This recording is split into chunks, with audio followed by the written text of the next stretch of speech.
Le sel. Je t'aime, moi non plus. Les Occidentaux adorent le sel. On en parle dans l'actualité, on en met dans notre nourriture, cela fait partie de notre culture. On estime qu'un occidental moyen consomme plus de 4000 mg de sodium par jour.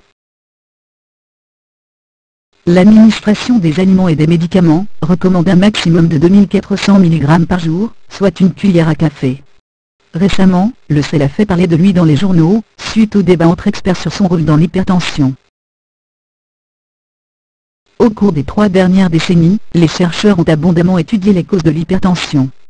Des études scientifiques ont alternativement confirmé et réfuté le rôle de la consommation de sel dans l'hypertension, laissant de nombreuses personnes dubitatives. Devrais-je réduire ma consommation de sel? Interpréter l'étude Dash. À ce jour, l'une des études les plus reconnues concernant le sel à l'étude Dash, Dietary Approach to Stop Hypertension, approche diététique pour arrêter l'hypertension, financée par l'Institut national de la santé. Le but de cette étude était de déterminer la relation entre alimentation, consommation de sel, et hypertension. Les participants à l'étude Dash suivaient soit un régime typique, soit le régime Dash, riche en fruits, en légumes et en produits laitiers écrémés, et pauvre en viande rouge et en sucreries. Les experts ont interprété les résultats, publiés en 2002, de façon différente. Le Dr David McCarron, professeur de médecine à l'Université des sciences de la santé de l'Oregon, a dit que le changement de régime alimentaire semblait avoir un impact plus important sur l'hypertension que la simple réduction de la consommation de sel. En effet, un régime pauvre en lipides fait plus significativement baisser la pression artérielle que de réduire sa consommation de sel. Puisqu'un régime pauvre en lipides présente d'autres bienfaits, comme la prévention des maladies, le Dr McCarron suggère qu'il est plus utile d'encourager les personnes à changer pour suivre un régime plus sain.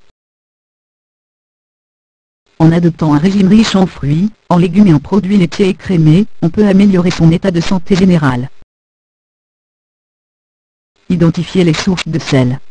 L'étude Dash a aussi noté que, dans la plupart des régimes, le sel provenait essentiellement des aliments ayant subi un procédé industriel, où il est utilisé comme exhausteur de goût, conservateur et stabilisant.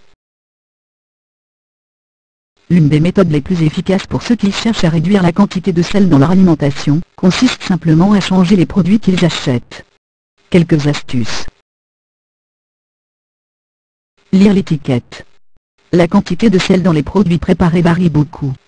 Une marque de sauce spaghetti peut contenir 820 mg de sel par demi-tasse, quand une autre n'en contiendra que 390 mg.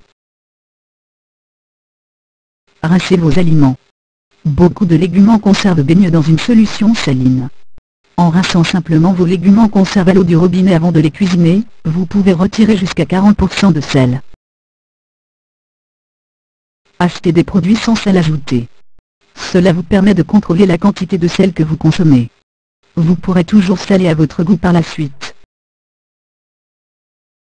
Bien que la consommation de sel ne soit pas un problème de santé pour tout le monde, consommer une quantité de sel adaptée est important pour garder une alimentation saine.